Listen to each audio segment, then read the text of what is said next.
No, this is not a toy. This is a serious working machine which can be used for many jobs. Just use your ingenuity. It uses 30 tape. This is the original catalog. It was used before 1940 and used as a dedicated machine during World War II. All three movements, X, Y, and Z, happening by lever movements, and you can look at the operator, had no safety equipment at all. Today, can you imagine how it would look with goggles and helmet and gloves and who knows, maybe a gas mask would have possible fumes. Most of the today used machine using 40 tapers, my little one using 30 taper, which is very rare to find. This is the shape I found the machine. I know I had to clean this whole thing up, and you still can see the levers. Previous owners changed X and Y to screw movements. Lever of the Z movement clearly shown, and this is what I intend to convert to a screw movement that I can just use it as a regular machine. Here is my bevel gear design for the vertical movement. Unreadable drawings. Yes, it was drawn on a drafting board.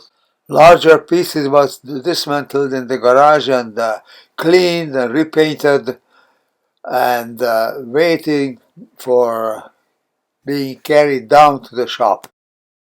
The knee is upside down on the vertical mill. The bearing housing is being worked out. It's visible how much was taken out and how deep it was taken out. It took all night going around and around with a quarter-inch long end mill for the exact dimension for the bearing house. It's a block where the bearing will be installed. Bearing block fit and secured by 4 grab bolts. The bearing nest of the horizontal bevel gear is being milled and will be installed the same way. A protecting plate installed over the gear assembly to protect them from falling swarf and other material. Both bearing nests installed, it's ready for the gear assembly. Bearing is 25 millimeter and the hub of the bevel gear is 1 inch, so 0.4 millimeter had to be ground off to make it fit. Drilling the step hole for the bronze knot was rather complicated. We used 2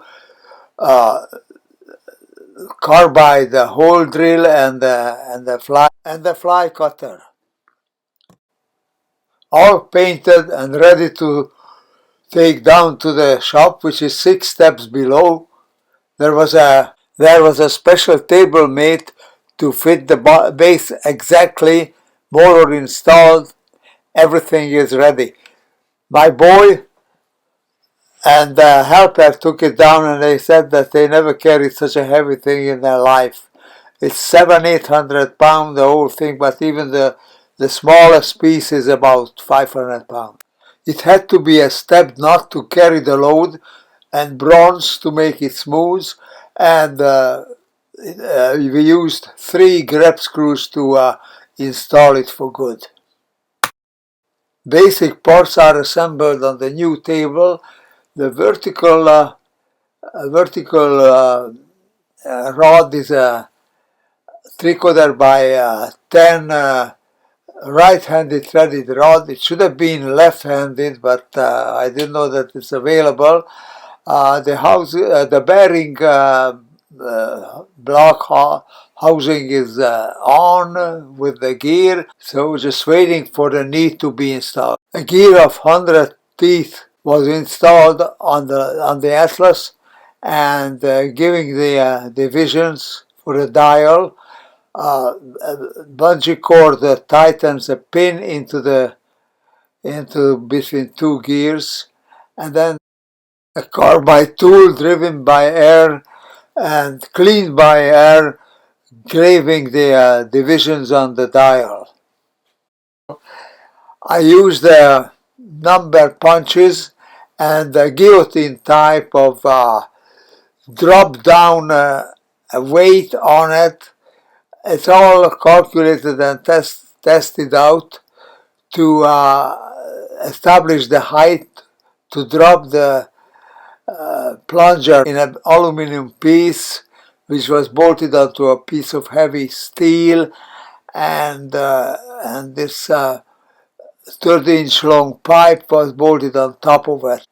This is the empty dial nest, and the groove for the punch. Also, the magnets are very well shown. My middle son bought it for me on an auction long ago. A scratched and hand-punched dial would have been plenty good. I don't know why I went to this overkill, all this work. Well, it looks nice, that's true. Groove for the punch is empty right now. Very nice. I made a hand crank for this. Now these are the speeds. I usually work with the lowest speed.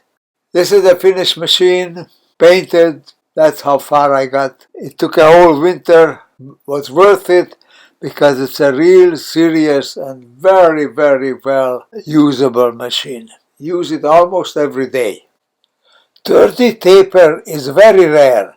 I only found it at the Grizzly store, and I bought a lot of adapters and accessories for this machine. Thanks for watching.